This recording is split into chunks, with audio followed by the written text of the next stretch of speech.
And here we are, Zulma Gonzalez. This mic is all yours. A thankful Thursday family. Ooh, I need a moment. I have to remember not to answer the phone before I do come on here. Usually after at 9 o'clock, within the last half hour, I don't. I stay in here. So I have to breathe. I have to breathe. All is well. All is well. It's just a phone call and a misunderstanding. Too early in the morning for misunderstandings. My goodness. All right, all right, all right, all right. A thankful Thursday to each and every only one of us. Only one of us. Good morning, Dove, Sharon, Regis, Mickey, Kairos, and Cora Yang. Oh, welcome back, Cora. Glad to have you back. And Lynn, of course. Um, well, all right. You talk about I'm asking for group today because we are going to do some potluck. I'm going to do some potluck and trust that you're going to potluck right along with me. Um, of course, we start as we always do. Um, yeah, I'm still breathing, family. I'm still breathing. Still taking that breath in. All right, here we go. As we remember, to mind your mind. Let's put this in slide presentation. Let's do a slideshow presentation.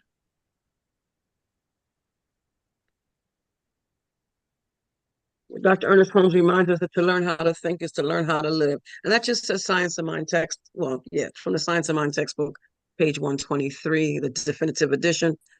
The course reminds us that this is a course in mind training.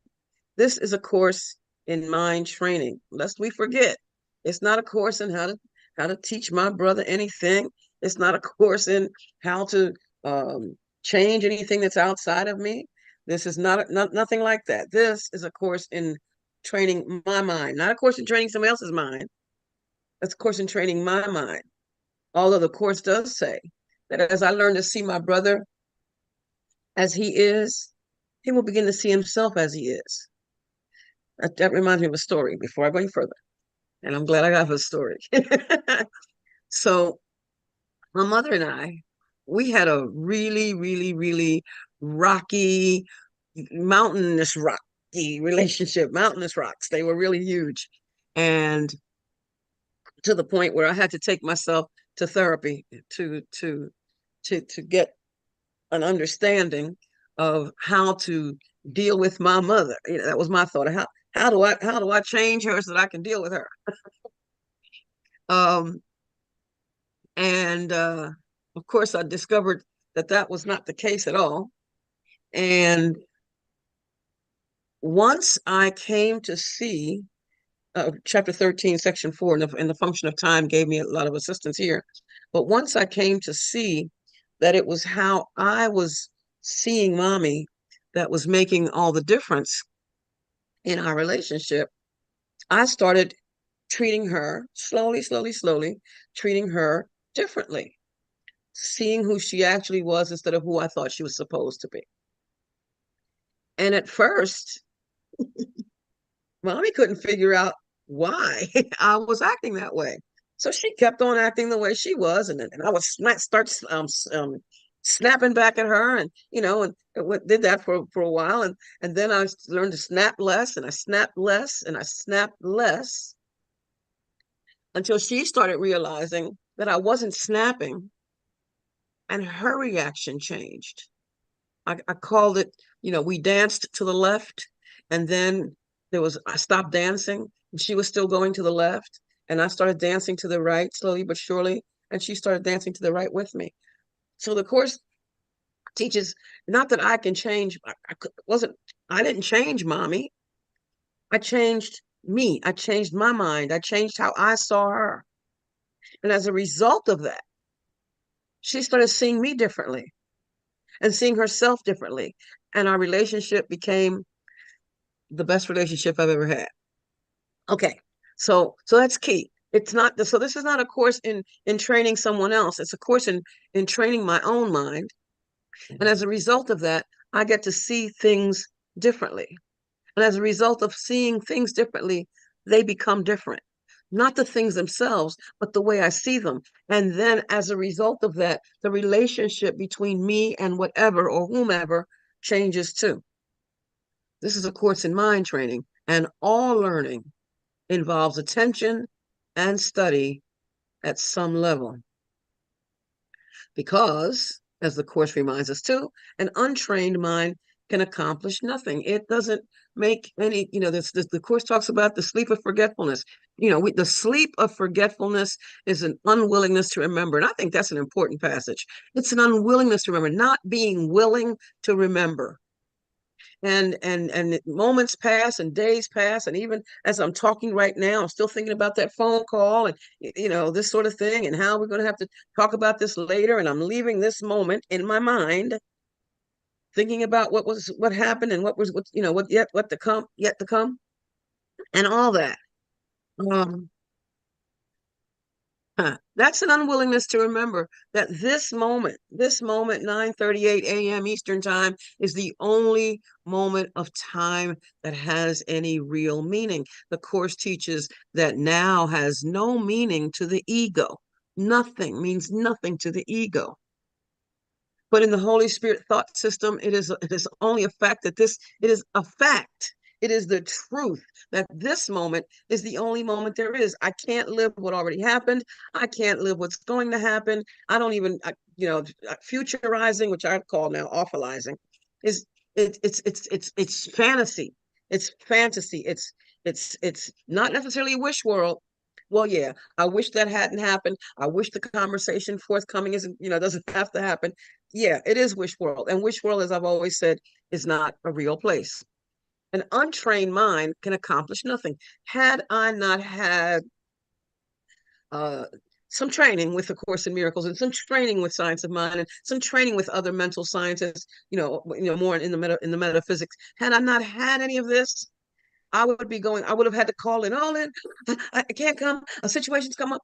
And I would be trying to talk to that individual until they could no longer be on the phone. No, no, no, no, no, no, no, no, no. I'm taking a deep breath so I can let even all that go. And knowing that only this moment is real, only this moment is true. This is all there is. An untrained mind can accomplish nothing. The sleep of forgetfulness is the unwillingness to remember. As long as I am unwilling to remember that God is here, God is now, and God is all there, that this moment is all there is, unless I'm willing to hold on to that, unless I'm willing to realize that no matter what before and what after, it's all perfect, it's all good, and it's all for my learning. Unless I take time to realize that, being willing to remember. That's how I train my mind, by being willing to remember. Unless I hold on and realize all that, I'm going to go helter skelter. It says I believe it's in chapter 24, that, tossed and blown by anything. I'm not being tossed and blown today. Not today. Not now. An untrained mind can accomplish nothing. And Dr. Ernest reminds us that thoughts and things are but two ends of the same proposition. It is impossible. Since it is impossible to stop thinking, we cannot stop creating, or, yes, stop making things up. You hear me, in the past, in the future, it's all made up stuff. Our choice is whether we shall create constructively or make stuff up destructively. Those are our choices. Those are our options. And there's nothing else from which to choose. Because, as the Course reminds us, that all thinking, all of it, produces form at some level. I was just reading the spiritual principles of Science of Mind, and one of them is body is thought and form. Is it not? All thinking produces form at some level. The Course teaches us that, we made this body. This body is thought in form. I thought it up. How creative is that? How and the Course teaches even that in concept, we are like the creator, because we're creating, miscreating as it will, but we are still creating, making up, making stuff. So I made the body. I made the body. And so it is. All thinking produces form at some level. And again, as always, from the Egyptian proverb, the kingdom of heaven is within you, and whoever shall know himself shall find it. Recognizing and knowing that the kingdom of God is within. Because we say in the Lord's Prayer, our Father which art in heaven.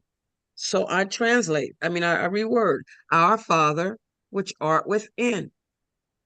Spirit, Holy Spirit, which art within. Spirit of truth, which art within. Spirit of life, which art within. The breath, the life that I am is within. And in learning that, in knowing that, in holding on to that, in choosing not to forget, in choosing mind training, in choosing to train my mind, it says that whoever shall know himself, in this case, I'm saying me, as I know this about myself, I find myself. And in finding myself, I find my brothers. I find everyone and everything, because then I realize that it is all just one. I hear background. Sharon and Dove, would you please mute yourselves? I'd appreciate it. Thank you. All right. Um, so I'm going in different places today. I'm mishmashing. Mishmashing. I've taken something from some and then a little bit some of the same stuff from others. I'm going to call it Contemplation Corner. I'm going to attempt to do this the last whatever the last day of the month is that I'm here presenting. I'm going to attempt to do a contemplation corner with different topics, different subjects, because I don't know where anyone is right now, and it's not for me to know. So we'll just run around different places of the course and see where we go. Let me see. I saw somebody posted something in here. Oh, still talking about the Jiffy Pop. That's funny. That was so funny. Um, Said poor Lynn, she just didn't know how to make it. No, just kidding. I burned it too. So, um, first topic, past, present, and future. And Dr. Ernest writes, have no fear of tomorrow. Enjoy today. Refuse to carry the corpse of a mistaken yesterday. And he brings in the example.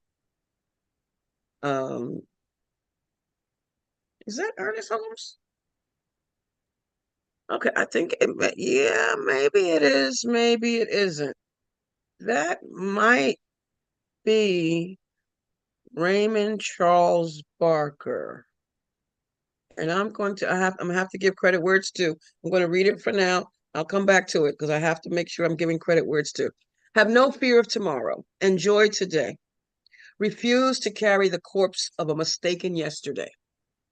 What untold misery is suffered through the burdens imposed by our yesterdays and the bitter prospects of our tomorrows, which is what I was saying, focusing on what was, worrying about what is. The good of the present day is too often sandwiched between these two impossible situations. The day in which we live is sufficient. Oh, well, it says page 432. I'm going to have to check that while I'm here with you to ensure that I'm quoting from the right source, because I certainly don't want to misquote. And of course, I don't have that book right in front of me, right? Or maybe I do. Yeah, let's see. Let's be certain of that. I do know I quoted Raymond Charles Barker today, who was a student of Ernest Holmes. Um, Page 432.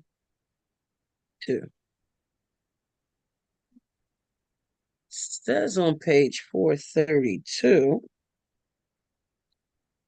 There it is. Have no fear of tomorrow. Okay. All right. All right. I'm on point. And from the course, 3 different passages. that miracles undo the past and the present and thus release the future. They undo the past. Just let it go. Now, because I can't undo the past in the past, I can't undo the past in the future.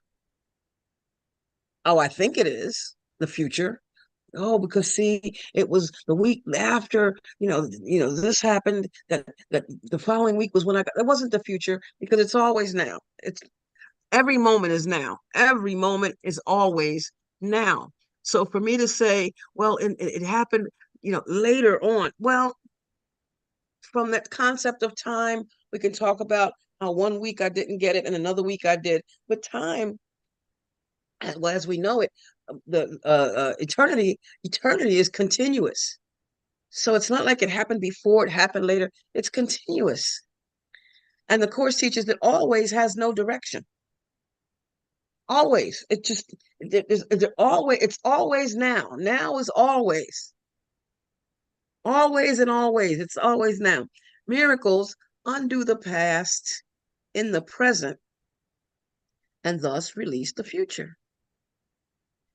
The closed mind believes the future and the present will be the same. I'm looking for my ACIM book. I've got all these books under here, and I don't know how I have all these books under here. And then I end up pushing one book back further than the other. Sure enough, push one book back further than the other. Because I want to reference chapter 13 here, section 4 in the function of time. So the closed mind believes the future and the present will be the same. That's the person who is always worried. Oh, I'm too old to change. It's always been that way. Why should it change now? Thomas Troward wrote that principle is not bound by precedents. Principle, the truth, right here, right now, is not bound by what was. Change is always, I always have the ability to change my mind, change my thinking, change my life. Always. The closed mind, who doesn't believe that believes that the future and the present will be the same. It's never going to change. It'll always be this way. I heard Lynn talking about how she never imagined that we would be doing something like this. Well, I did.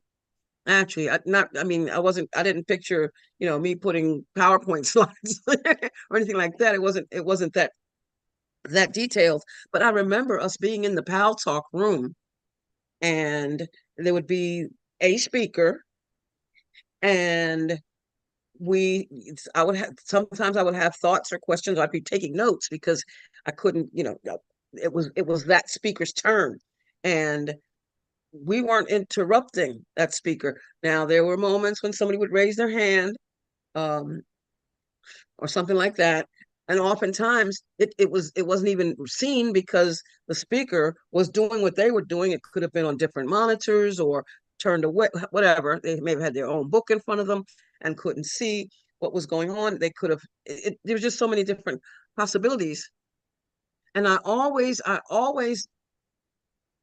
I'm going to wish world. I always wished at the time, I wished that there was a way that we could do this and see each other and be with each other, whether or not it was just the one person speaking, or whether or it became, a group sharing, which is what I always loved. I've always appreciated that. I can listen to myself all day long. I'd rather hear other thoughts and other opinions and other ideas, and I get excited that way. Um, so yeah. There's a good question. Lynn asks in the chat, um, it if it appears to be happening, it appears to be happening now, but is it really happening? See, there you go. Wow, that's deep. That's deep. Is it really happening? It's just, and it's a split second, these moments. But the course teaches that it never happened. And if it's not happening now, then it never happened. Well, Never is any time before now because there is no before. That's the point. There is no before. I have memories of things in the past, but there is no past. I'm going to turn a overhead fan on because I'm having a hot flash or a spell. No, I'm past the hot flash age. It's just warm weather today. Um, and so yeah, it's I have memories of a time, what I call time, what I call before, but that in itself doesn't exist. It's not here. It's not real. So that question of is it happening? I like that, Lynn. I like that. I like that. In chapter 13, in section 4, a section called the function of time, it says that the ego has a strange notion of time. So the ego invests heavily in the past, and in the end believes that the past is the only aspect of time that is meaningful. Its emphasis on guilt enables it to ensure its continuity. Somebody has to be guilty, somebody has to be wrong. It could be me, it could be you. Somebody has to be guilty so that somebody else could be innocent. Its emphasis on guilt enables it to ensure its continuity by making the future like the past and then avoiding the present. In other words, and this is the ego's belief system, the BS, the ego's BS, the ego's belief system, BS, belief system. The ego, the made up stuff continues to make up the belief that what was is what is, and that what is what will be. Now, I have a choice to do that. I can decide today I'm going to be argumentative and that, or that person is going to be argumentative because they were argumentative before and therefore going to be argumentative later, that kind of thing, going back and forth. By the notion of paying for the past in the future, this is the ego's thought system, by the notion of paying for the past in the future, the past becomes the determiner of the future, making them continuous without an intervening present. In other words, there is no present. There is no now. There's before and there's after. And I'm using this moment to either be in the before place or be in the after place, which is absolutely impossible because I can only be in the now. And there's no other place I really can be. But in this belief system, back there or up there, back there or up there. For the ego, Dove, I think. Then would you please mute him? Thank you. For the ego regards the present only as a brief transition to the future, in which it brings the past to the future by interpreting the present in past terms. That is, I am now believing, I'm talking about, what happened a half hour ago, an hour ago, and talking about it as if it's actually happening now, but it's not.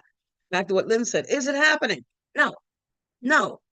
In this moment, all there is me sitting here in front of my computer, the puppy's behind me, in case anybody's interested in knowing. Yeah, you.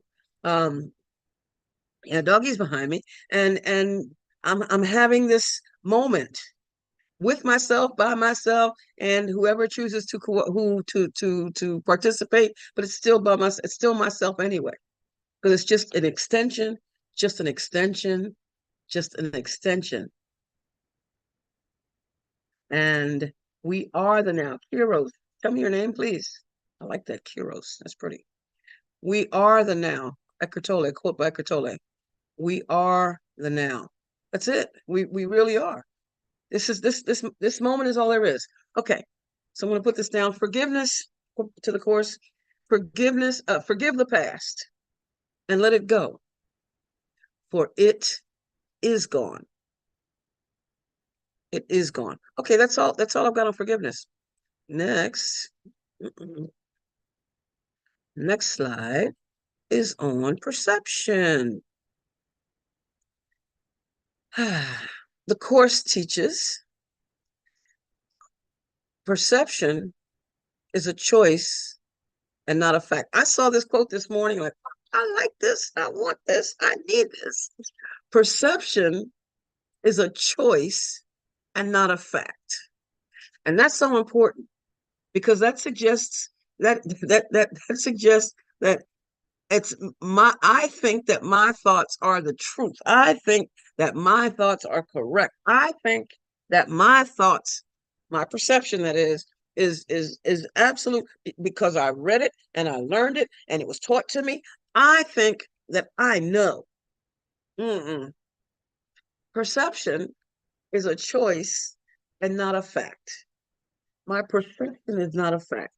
How I see things is not, with the physical eye, no less, is not a fact because I see it differently than you.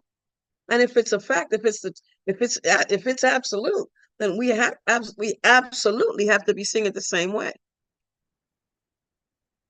So perception is a choice and not a fact.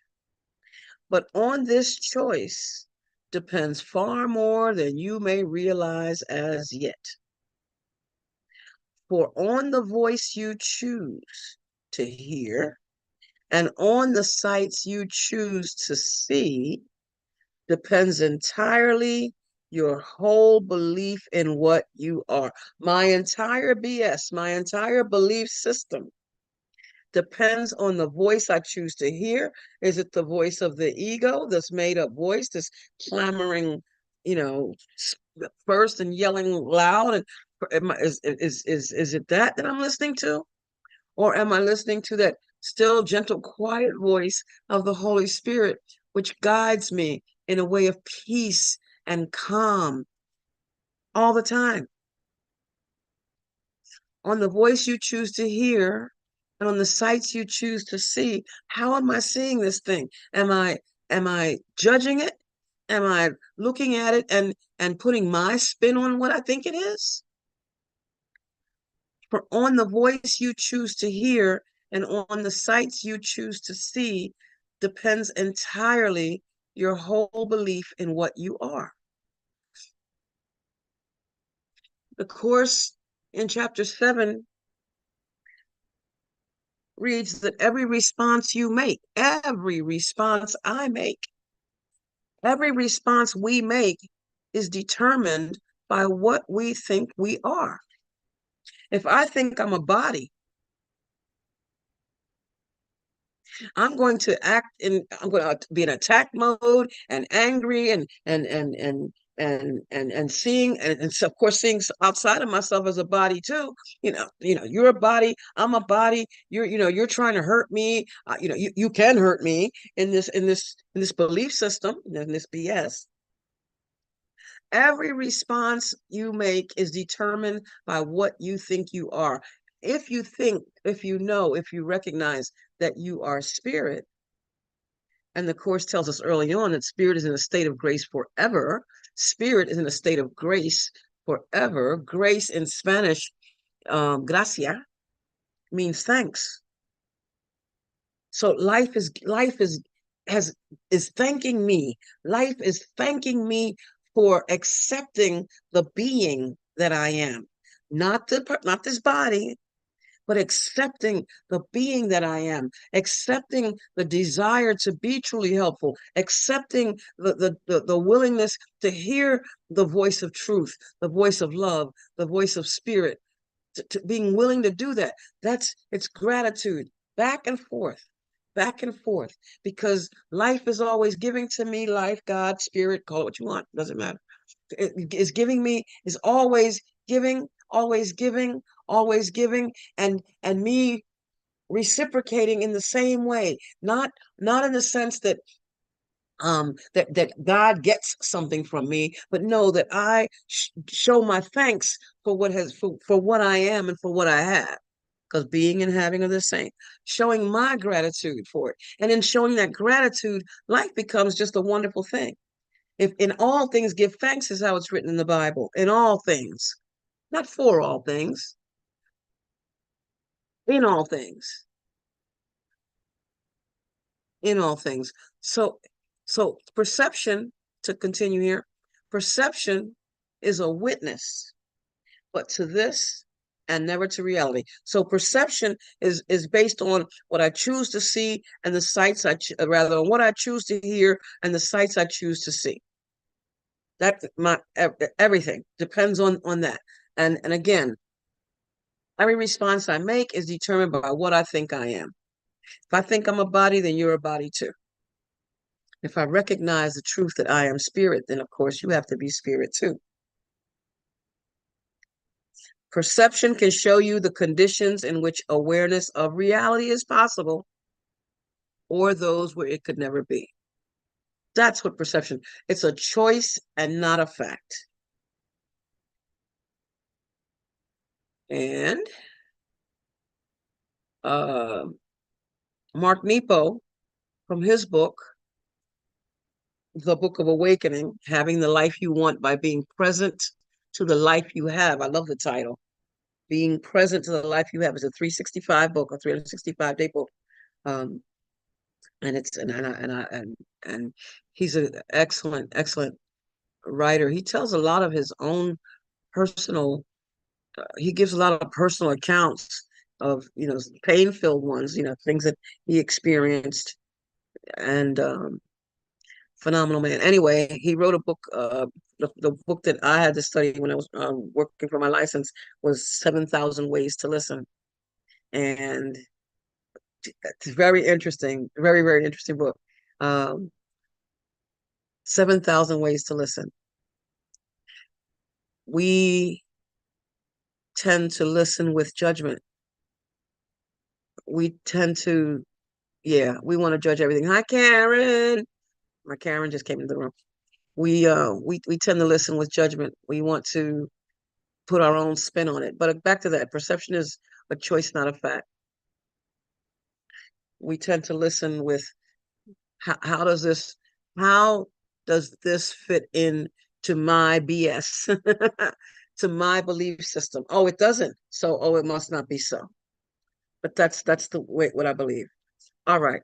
So Mark Nepo says, our experience and perception of God in the world may be limited and different, may even change, but that doesn't define or limit the source. Clearly, the source is all. God always is. And that's that. God always is. That does not change. That is that Ernest Holmes says that spirit is changeless reality. Changeless reality. And it's written in the Bible that Jesus said that God is spirit. So we're going with that. That same spirit is what we are. The source doesn't change. Just because if I'm using a record player, remember those with the turntable? Those of you who are old enough, the turntable. I can take the needle, put a record on, put the needle on, and it'll play. And then when I've decided I don't want to hear that song anymore, I can take the needle off, put another record on, put the needle back on, and it's gonna play. Same thing. Oh, and there's Glory and hi, my love. How are you? I'll text. I'm gonna text you after. Maybe I'll just speak aloud on it.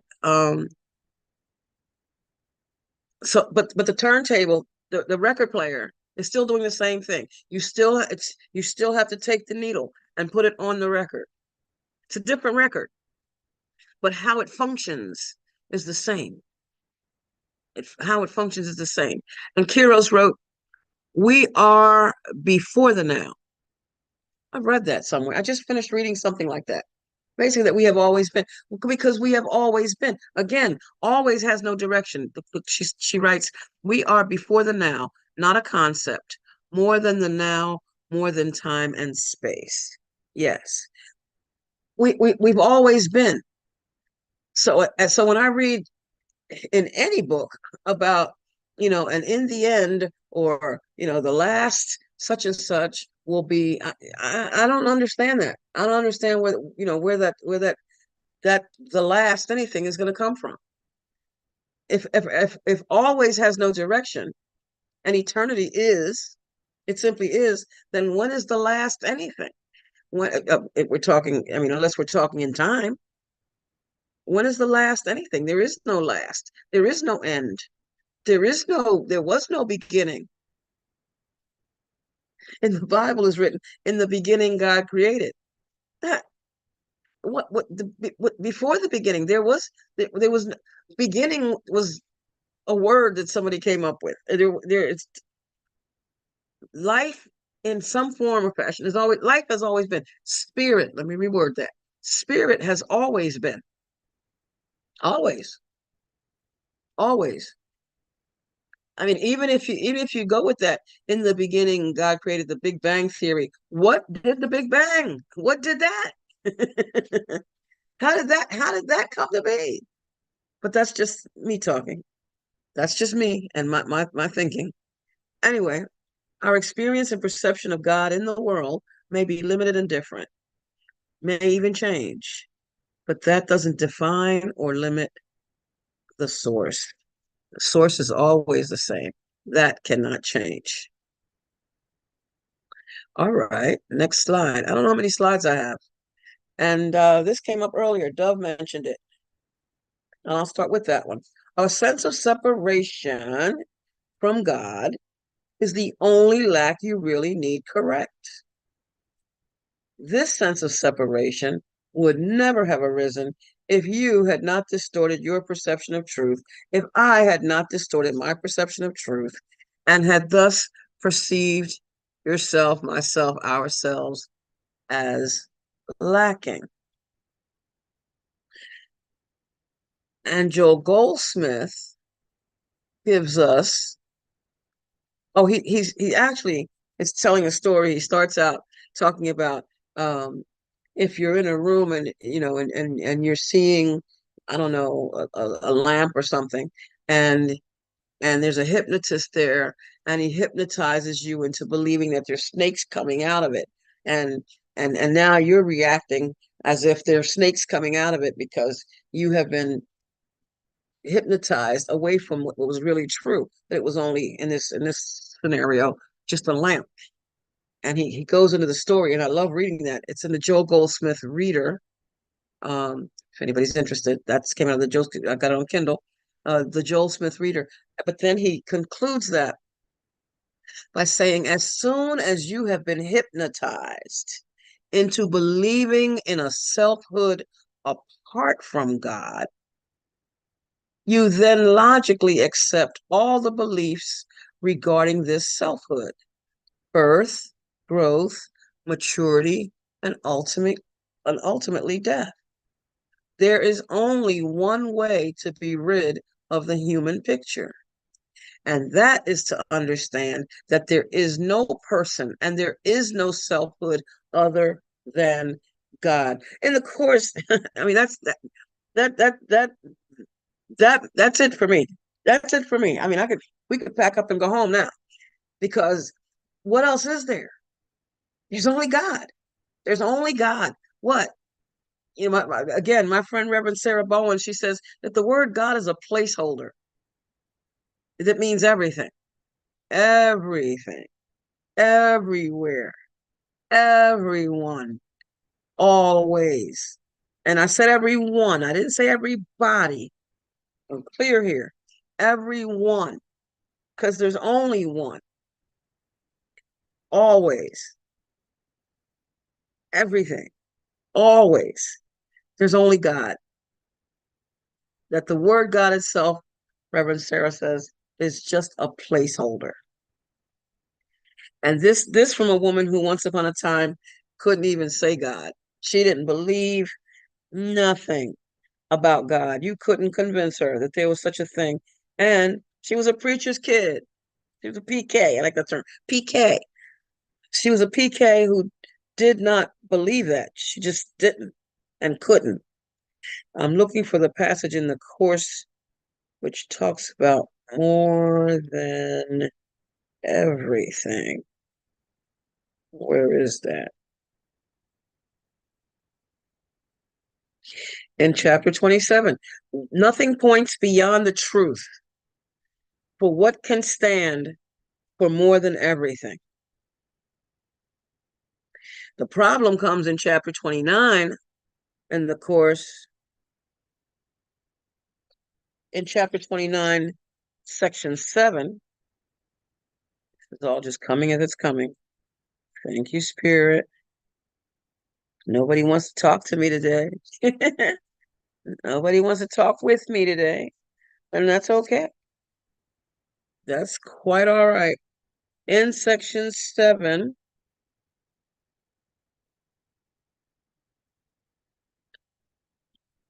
chapter called the chapter titled The Healing of the Dream, the section called The Dreamer of the Dream,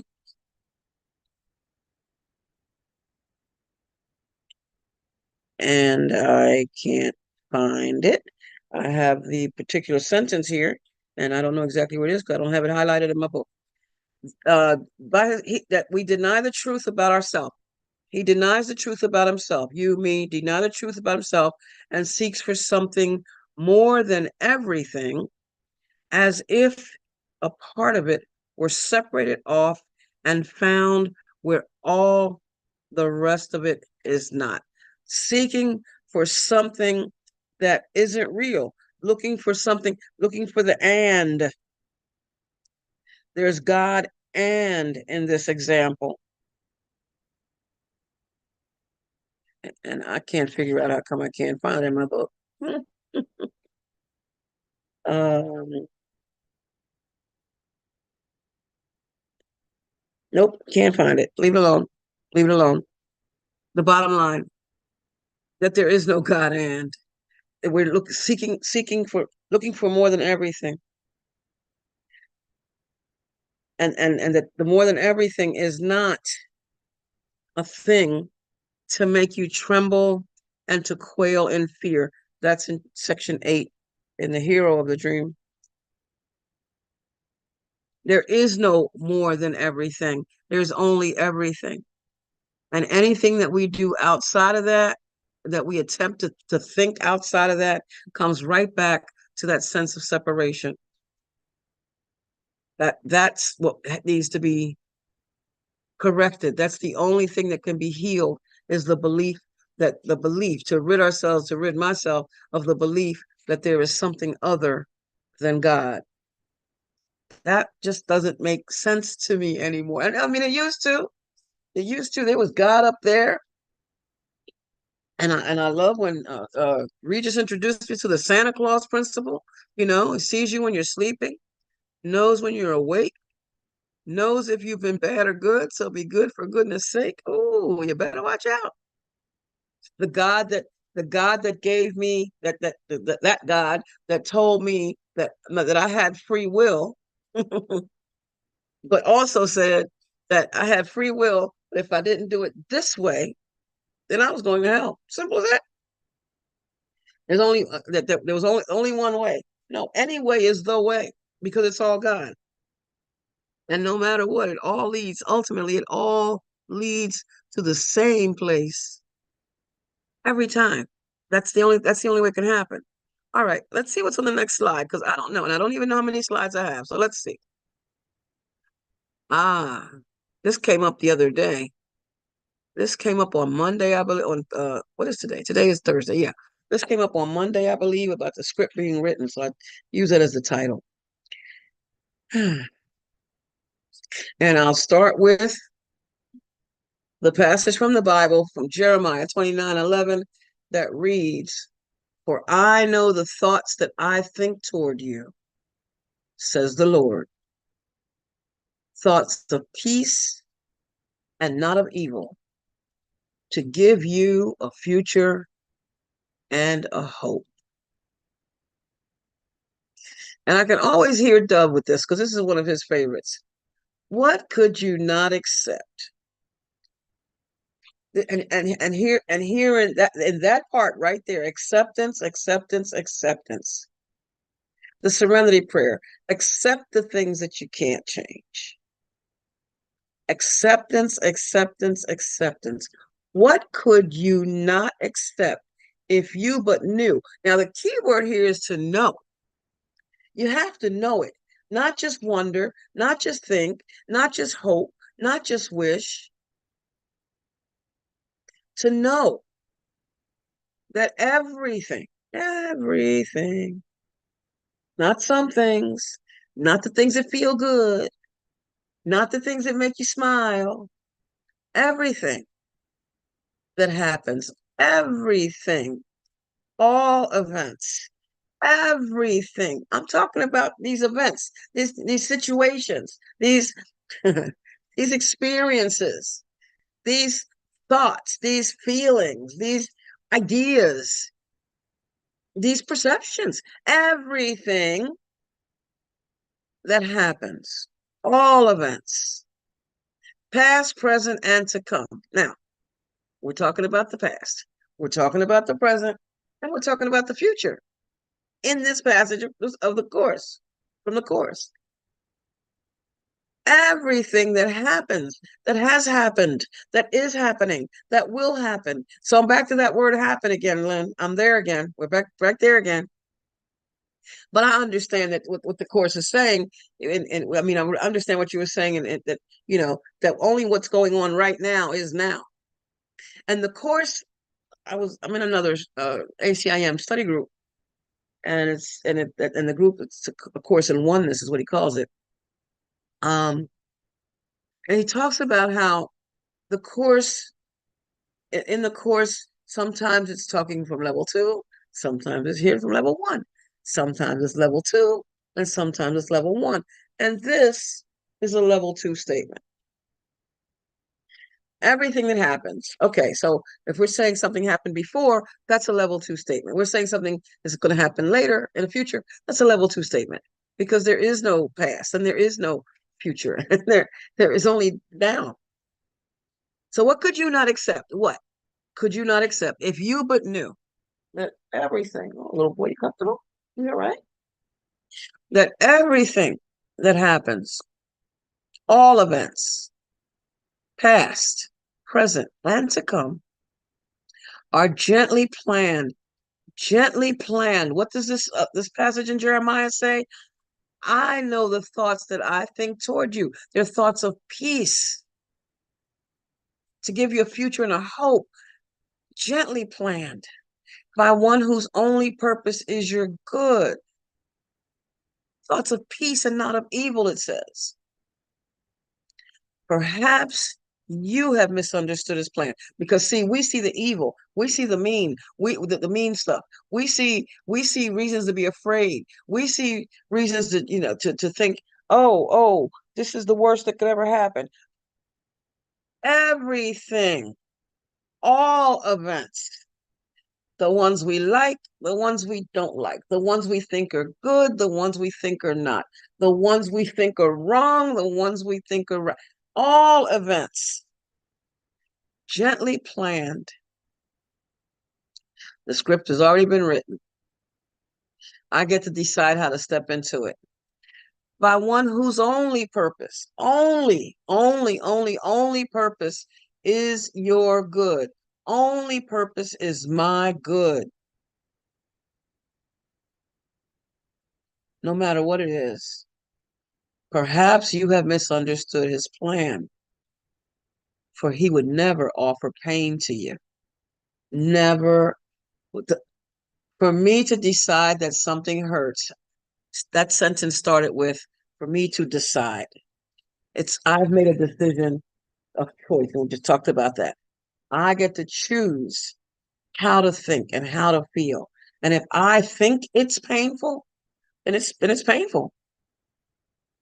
If I think it's painful, then it's painful. Update. Day before yesterday, my sister was catheterized. That's the first thing to shut down. That's all we got. That's the update. That's all I got. Those of you who know what I'm talking about, you know what I'm talking about. Those of you who don't, if you want to know, feel free to ask. Yes, Gloria. And that's what I was going to text you. That was it. That's the update. That's the beginning. All right. She's taking her time. It's all right with me. I said I'm not going to Texas, and I thought about going to Texas, and I realized, and I said I was going to go, and I realized I hadn't even thought about the baby boy and what to do with him. So nope, can't. Not going. Not going. Mm-mm. Uh-uh. Um, I've talked to her every other day, according to how she's feeling, and that's where we are. Only purpose is my good. Pain is not being offered to me. This is my choice. Any pain is my choice. Any pain is her choice. Any pain is our choice. We have a choice because you realize, it's all that stuff is temporary. You know how we hurt until we don't. We go back to the status quo. Well, the status quo is the peace of God. Status quo is love, but we go back and forth with it. We make this choice to go back and forth with it. Excuse me. We go back and forth. We go in and out of, when we think we are, going in and out of the peace. We're making choices to feel bad. I remember when I was a nicotine user, and if I was crying about something, as soon as I smoked a cigarette, took that deep breath, they went away. The tears would just dry up. Isn't that interesting? Because I stopped focusing on the tears and was focusing on the cigarette, the nicotine, feeling better from the cigarette. And I was blaming the cigarette for feeling better. Oh, there it was, looking outside of myself. The 29th chapter has a section called the Antichrist. You all know the Antichrist, and that whole thing about looking for something outside of me to complete me. Remember the movie? Something outside of me to complete me. There's nothing that can complete me. Nothing. And Lynn writes,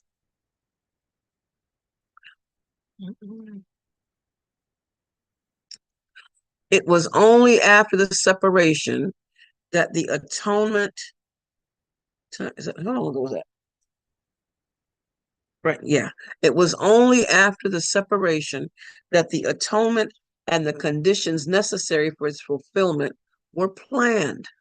Then a defense so splendid was needed that it could not be misused, although it could be refused.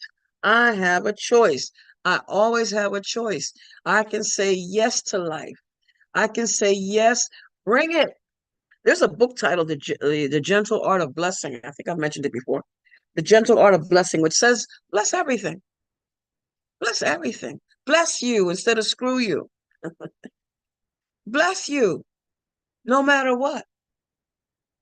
Bless you. It works wonders on me. Bless you. It always feels good.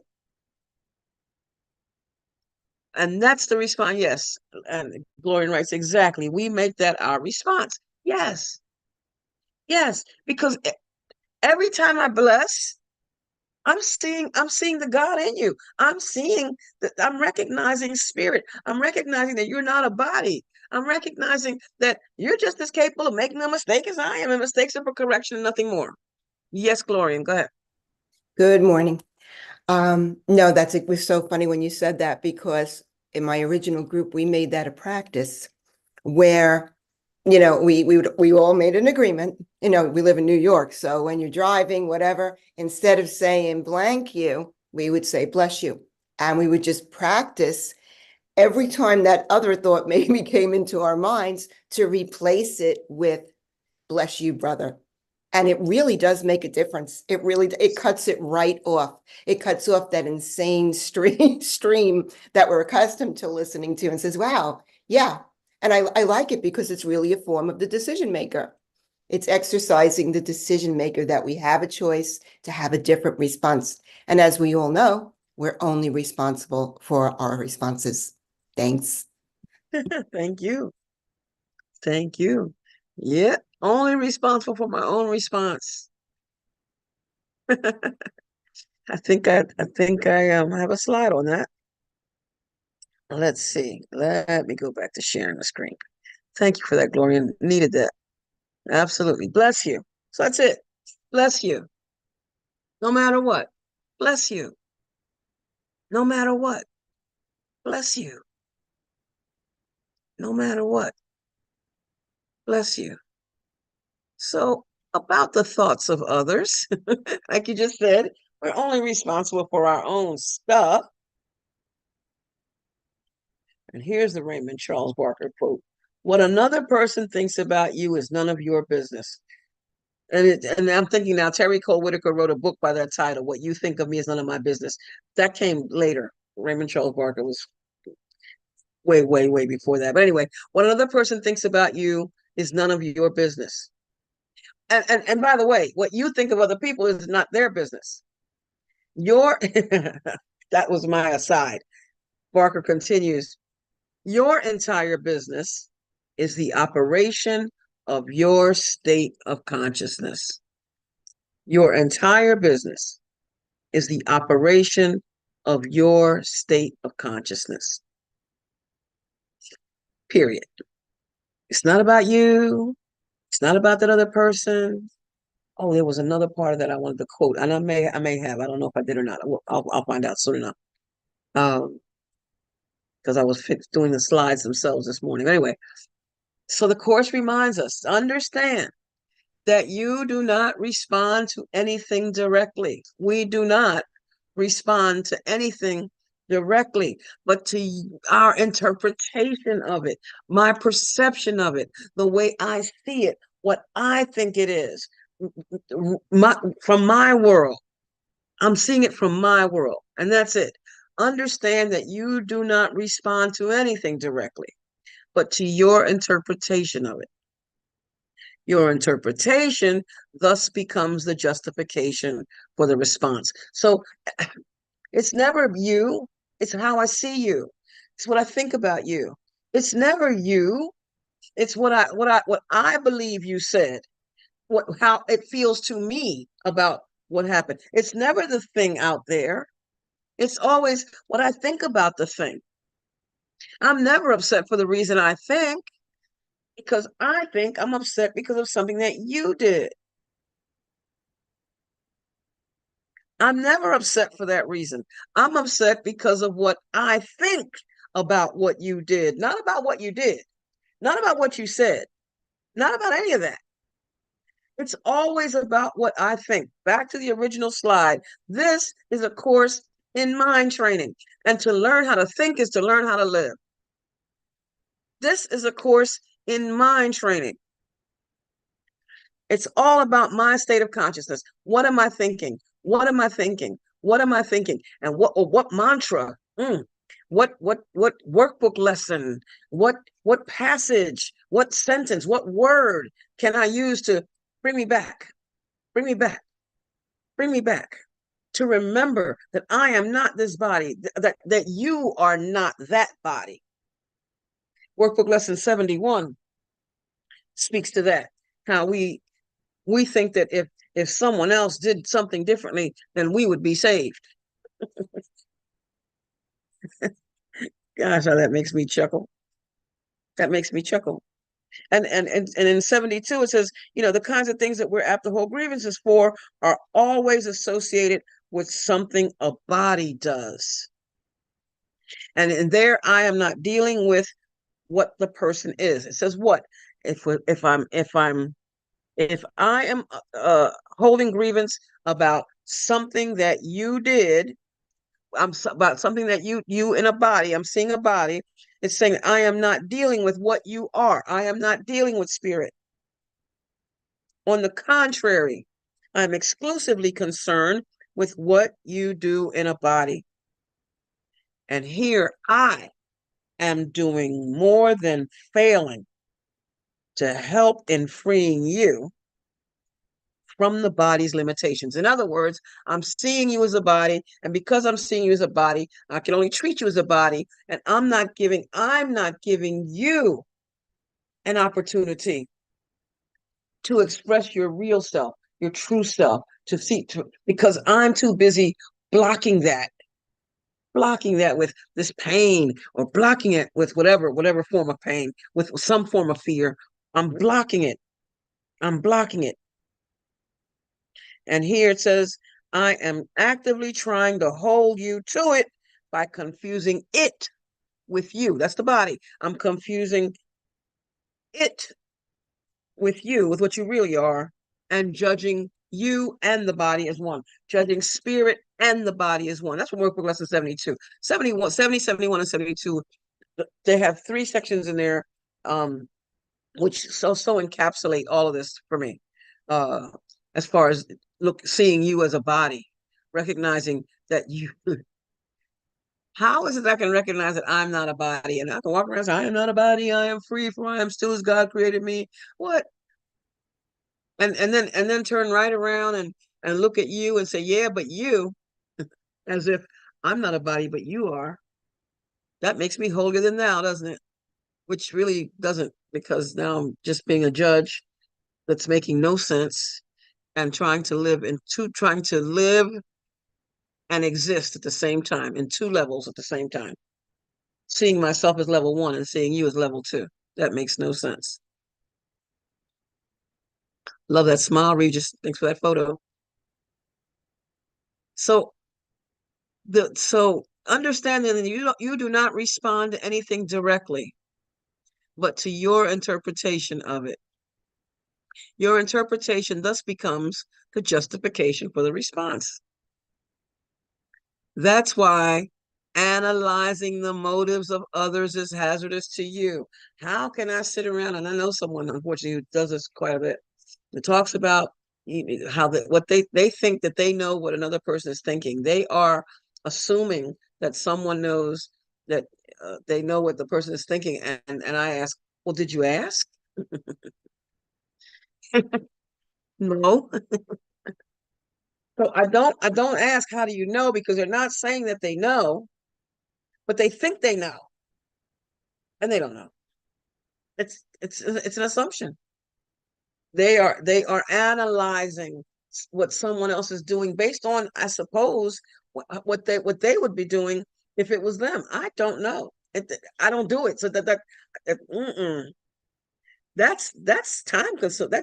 That's energy draining. Attempting to sit and figure out what it is that you're thinking and why you're doing what you're doing. That's hard. It's hard enough for me to figure out what I'm doing and why I'm doing it. Some of the things the passage in the Bible, the things I say I'm going to do, I don't do. The things I don't want to do, I do those. That sort of thing is hard enough. Telling myself that that starting, in the rules of decision in the last chapter 30, it talks about the rules of decision, deciding what kind of day I'm going to have, and start out. There's somebody wrote something a long time ago where they are saying, God help me to this, and God, I won't, I have not done this, da, da, da. And then they say, and now I'm going to get out of bed, because they've all this stuff, all this wonderful stuff before they get out of bed. And then, or the one where we're asked not to complain all day. Well, start for not complaining for an hour. Well, start not complaining for 5 minutes. Start not complaining after it's suggested to you that you don't complain, and you think, for how long? What? I can't, we start out in complaint mode right after we're asked not to do that. And Regis writes, we don't, quote, know, close quote, the difference between what we between what we know and what we don't know. What a tangle. That's right. We don't know, quote, quote, the difference between what we, quote, quote, know and what we, quote, quote, don't know. We don't know the difference between what we know and what we don't know. And the reason for that is because things change. What's the expression? As soon as I got all the answers, they changed the questions. We think we're on this path, this steady path, and all of a sudden something happens. I'm like, wait a minute, there's a roadblock there. You take the same, I know where I'm going, I know what time I'm going to get there, and I take the same path that I've always taken, and there's a roadblock, a detour, something I don't know anything. I don't know what anything is for, because to say that I do would mean that I know the future. I would have to know the future, and in the manual it talks about that in terms of judgment, how we think we can judge stuff. Let me find that manual. I believe it's number 12. No.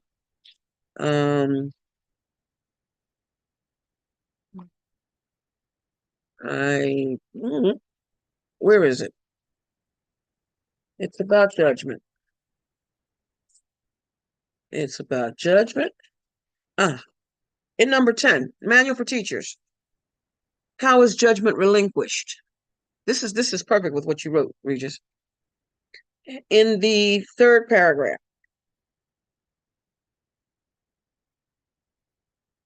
it says, in order to judge anything rightly, and judging, of course, is our knowing.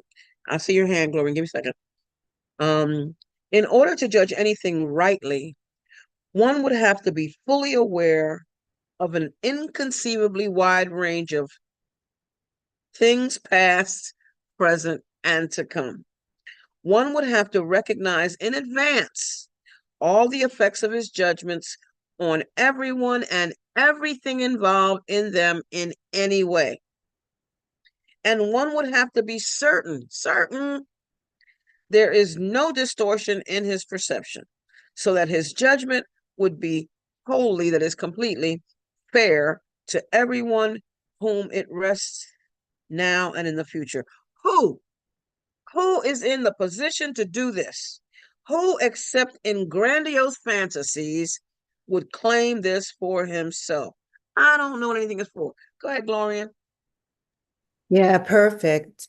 And, this seems to be coming up, during the last week or so. And I know for myself, it was an epiphany in recognizing that if I'm thinking about what someone's thinking about me, I'm in judgment of the judging. And as this says here, your entire business is the operation of your state of consciousness to accept the atonement for oneself and move from that state of beingness and from awareness. And what always works for me is, of course, love holds no grievances, but my grievances hide the light of the world from me. And that really addresses the judging of the judging. And that really, if we work with that, I feel for me, it heals us of that concern of what someone else might think about me. Thanks. Thank you. And if I can add to that, not only are you in judgment of the judging, you're in judgment of yourself. Because if I think, my sentence starts, I think Glorian thinks I talk too much. That means that I think I talk too much, because I'm the one doing the thinking. I'm just using you as the example, right? Because the thing is, really look at it that even if whatever you're attached to or say seemingly hurt from or whatever, you have to think there's some sort of validity to it. Otherwise, you're just like, that's ridiculous, and it's dismissed. So exactly, I love that. Yeah, Karen, go ahead. Thank you.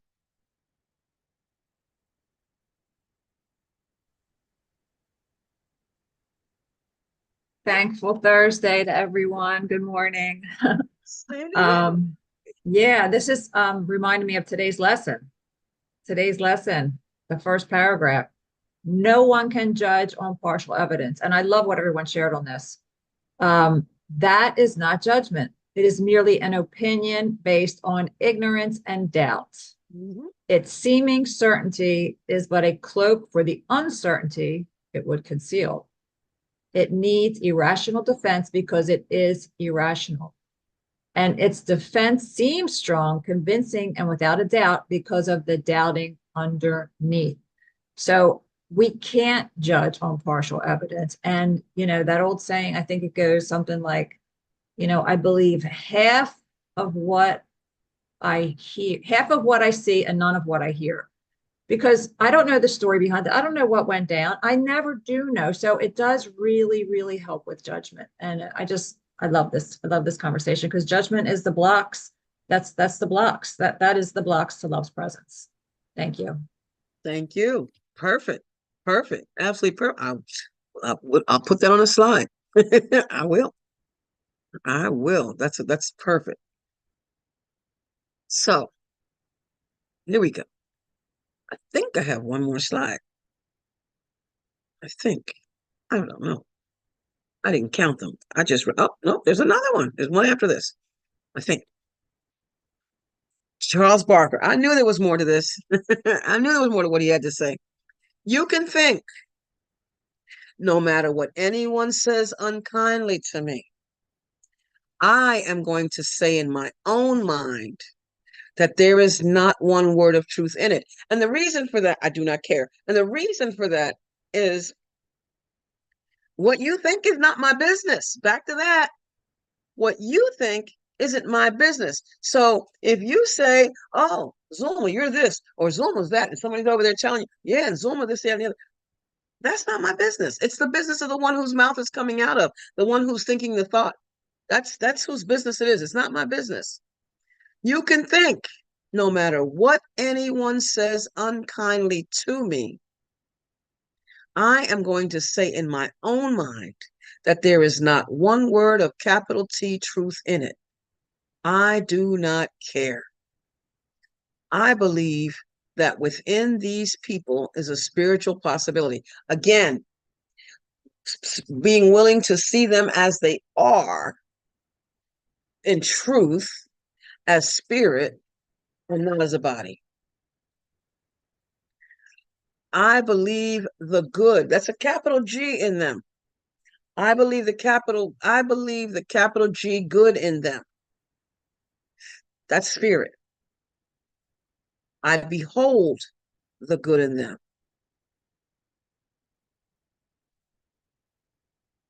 That is practical metaphysics. That is looking beyond the body. That's all that is. Seeing beyond the physical. Seeing beyond the physical.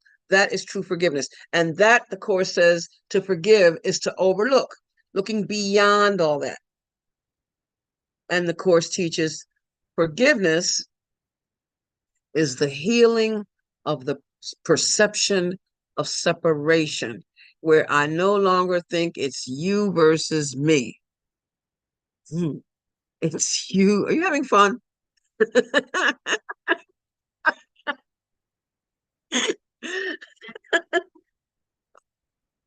Forgiveness. Hey, children, we're supposed to play. You're darn right. We're supposed to play. Life is a wonderful adventure. It is our playroom. It is our playhouse. It is our classroom. But it's also our playhouse. We ought not take it all so seriously. Yeah, Gloria, go ahead. Amen to that. When you were speaking, it was coming to me, and our job is the acceptance of the atonement. And in that acceptance of the atonement, we recognize God is. So when in the seeming world, and it may seem that someone's coming at us with attack, if we're standing in love's presence, there can be no attack. So we might still witness a seeming attempt at an attack, but in the recognition of what I truly am, there is no attack. Thanks so much. Thank you. And the Course says, isn't it always a body? When we think there's attack, and the Course states it's bodies attack bodies. Yeah, but that's not what I am. It's not what you are. So what you really are is not attacking me, cannot attack me, will never attack me, because I am in a state of grace forever, and that is my eternal reality. So the Course continues, your brother see only his loving thoughts as his reality. And if I'm able to do that, then I stay in peace. I get to say, bless you, And every time you say bless, you can't help but smile. Bless. You can't help but smile with that. Bless you. Bless you. Bless you. You don't have to wait for a sneeze. Bless you. No matter what. Car that cut you off. I drove past on the way to work yesterday. I drove past a couple of really serious accidents. It appears that no one was physically injured, and I'm glad of that. But oh my goodness, one car, and I'm thinking, how fast could he have been going on that street for his car to look like that? Mm, mm, mm, mm, mm, mm. And I couldn't even see the other car. I mean, I saw that there was another car, but my angle, and I didn't stop to see what was going on. I couldn't see whatever damage was the other car, but that particular car, I thought it hit a wall, or I thought it was the whole front was gone. And I'm thinking about what they're thinking about, as I have when having been involved in automobile accidents. The kind of thoughts. How could they not? Well, they didn't see. And ergo, why it's called an accident. Let's talk about that. Let's call it an accident. But anyway, Karen wrote, all attack is a call for love. And then Glorian wrote, all attack calls for love are, all calls for love are to be met with love. Calls for love are to be met with love, because it's all love. Bless you. Bless you. Bless you. We are only responsible for our response. Yes. And then Kiros wrote, our minds are actually empty if we have thoughts of attack. Yeah, we're making stuff up. Because if we have thoughts of attack, we're thinking about the future. And if we're thinking about the past or the future, the Course teaches, we're not thinking at all. We're really not. Only the thoughts I think with God. And God is right here, right now. Only the thoughts I think with God. And Karen continues, yes, because we are not thinking with God. Oh, yeah. That, Karen, exactly that. We're not thinking with God. We have forgotten what we are. Exactly. Only the thoughts I think with God are real thoughts. The thoughts I think with God are right now, right here, right now in this moment, only now. There's only one power, there's only one presence, and that's only right here and right now. Nothing before me, nothing after me. There's only this moment right now. Nope, this moment.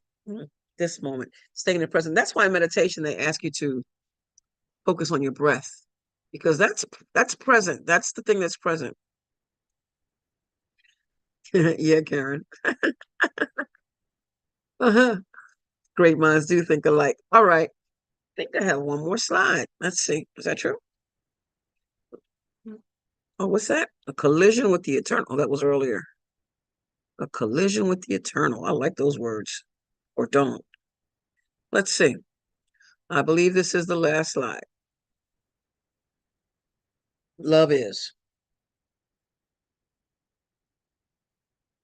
The first is from E.E. Cummings. This was sent to me this morning. And we actually had a conversation about the fact that E.E. Cummings didn't capitalize his name. And I started doing that, and it started becoming a problem. Because I just, if I'm just typing, I don't feel like getting that space, the shift key to hit the capitals, and why must I, that kind of thing. And I was attempting to start doing that, and it came up a problem. I attempted to, I think I was making a payment with a credit card or something. When I went to type my name, I didn't type the capitals in, and it said that it was wrong. It had name as it appears on the card. So it appeared. He's over here doing a thing. He's finally relaxed again. He spins around and lays back down, and he'll kind of get up. You know how we do that when we sleep? You have to change position to get comfortable. He does that. It's just, he goes in circles. The funniest thing to watch. Okay. E.E. Cummings. Love is the voice under all silences. The hope which has no opposite in fear. Isn't that gorgeous? The strength so strong, mere force is feebleness. The truth more first than sun, more last than star. That's a poet. E. Cummings. I absolutely love that quote. Was sent to me this morning. Isn't that sweet? Um, I thought that was beautiful. And then had a conversation about it. And I said, you know, I think I'm going to use that quote. And there we go. The Course teaches that love's presence is your natural inheritance.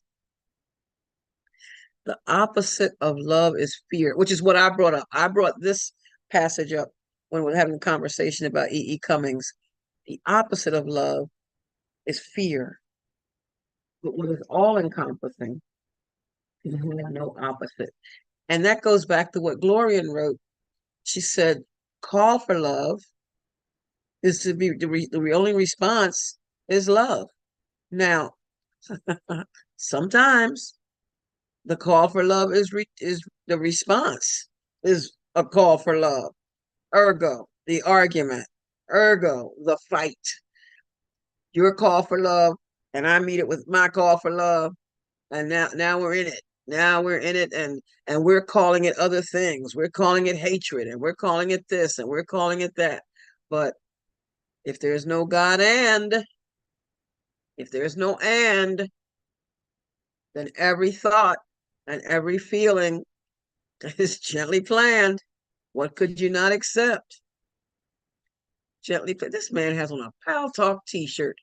Regis. Yeah, I see it. I love it. Ew. I'm gonna have to go get my Pal Talk, my thermos. I still yes, I have it and I use it quite often. Thank you very much. Thank you again. Love's presence is your natural inheritance. So it's all love. It's just the opposite of love is fear. So the truth is it has no opposite. So there is no fear. In truth, there is no fear. Making that up too. But what is all encompassing can have no opposite. And that's what E. Cummings said. Love is the voice under all silences, the hope which has no opposite in fear. No opposite in fear. No opposite. Love has no opposites. That alone is a mantra for me. Love has no opposite. No matter what's going on, it's still love. No matter what's going on, it's still love. Whatever I'm seeing, it's love. That's why, bless you, loved one. Bless you, loved one. Bless you, loved one. Well, that changes everything. Oh my God. If we all, that's a hypothetical, but if we all would take just one real instant. Mm. All right. Regis, go ahead. All right, can you hear me? I hear you, yes. All right. Keep going. I'll be right back. Okay. Okay. I'm trusting right back is right back. All right. It is all love. So that's what I was saying. Oh, I love that. Remember who you are from the Lion King. Remember who you are. Aha. The atonement. Yes. It's all about accepting the truth for myself, accepting the atonement for myself, accepting that change for myself, being willing to to atone is to undo and undo and undo and keep letting it go, keep letting go, keep letting go, keep letting go. So Ernest Holmes writes, the circle of love is complete. It comprehends all, includes all, and binds all together with cords of everlasting. Come on, Regis. All right, thank you, Zuma. Great stuff. Um, I'm glad you posted that. Oh, leave it up. That statement, because one of the things that's been coming up with me, and well, it ain't it's been coming up with me for a few years now. And you all have heard me talk on certain times when we talk about trying to define love. And so this question that we like to use sometimes, what would love do? Love doesn't do. Okay. In the question, a lot of times in our various situations that we call conflict or problems or problem people, problem whatever, is not what would love do. The question that even America is, people are trying to figure out, Dove got right in front of me. Love is, God is, one is. Love doesn't do. So his question is not what would love do, and that's why all the confusion come in, because we all have such different definitions of what love is. We first need to answer, what is love? Love is not a feeling. You know, I tell my wife all the time, uh, feeling has nothing to do with it. So this statement is so powerful. Love is the voice under all silences. So, well, what's the loving thing to say? Can you, all these words, the hope that has no opposite, can you touch hope? Can you do hope? Can you share? Can you give hope? You know, uh, can you smell hope?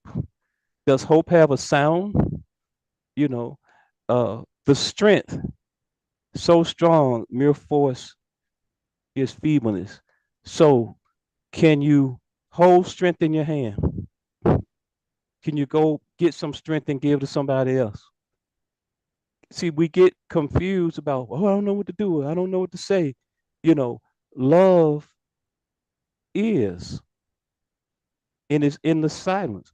It's it's not what would love do. Um, what? How does love respond? See, no matter what is in front of me, people, place, thing, whatever scenario, when I embrace and realize the namaste, what love is, I recognize the God in you as it is in me. That's all love is. No matter if they shouting at you, if they holding a gun at you, if they abandoning you, if whatever the scenario is, I namaste. That's the only love that we can offer, that because it is, I recognize our isness. I recognize the God in you. So I don't have to come into a Zoom meeting and say, I got this situation going on and this person is blah blah blah, and what's the loving thing to do? I don't know what to do. I don't know what to say when I meet them the next time. you know uh, and everybody got an opinion about what that person should do in that crisis. See, but that's because we keep trying to define love. We say, "Oh, this thing pops up. Oh, that's not love." Says who? you know, and so it's the namaste. It's just the recognition, regardless of what this scenario is presenting, the recognition that the same Christ is in me is in you. Namaste. And then from that place of awareness, can't nothing happen but right actions. And that could be a holy no. Mhm. You know, that could be a no. It don't have to be a yes. That that could be stay away from me. you know, because again, I've said this many times. Do you let a 3-year-old while you're in a shopping center or a mall or at a state fair that want to break away and run about their own way? Do you let them do that? Is that a loving thing to do? To say, oh, they are free spirit, just let them wander off. You know, God is, you know, you know. So no, we don't. So, but we keep trying to put these boxes around love. Well, this behavior is love, this behavior is not love. Love, as Dove typed in the chat, is. It's love doesn't do. Love is. And it's the namaste. And I see Gloria's hand up, which brings me to a great stopping point. Thanks. I'm trusting that it's Glorian or Karen that's next, because we're 2 minutes into the 11 o'clock. Go ahead, Glorian. It's Karen. I'm going to take 2 minutes. Thanks for that, Regis. The foundation posted something yesterday. I received their midweek message and I reposted it on Dove's Facebook, ACIM Gather. And it just says quickly, how gracious it is to decide all things through him, whose equal love is given equally to all alike. Text 14. Thanks, everyone. Thank you. Thank you. And with that, the circle of love is complete. It comprehends all, includes all, and binds all together with cords of everlasting. As Karen wrote, only equals are at peace. And as Glorian wrote, amen. And so it is. Lynn, Mike is yours. Thank you, everyone. Thank you so much, Zulma, and everyone who joined in. I love this. I love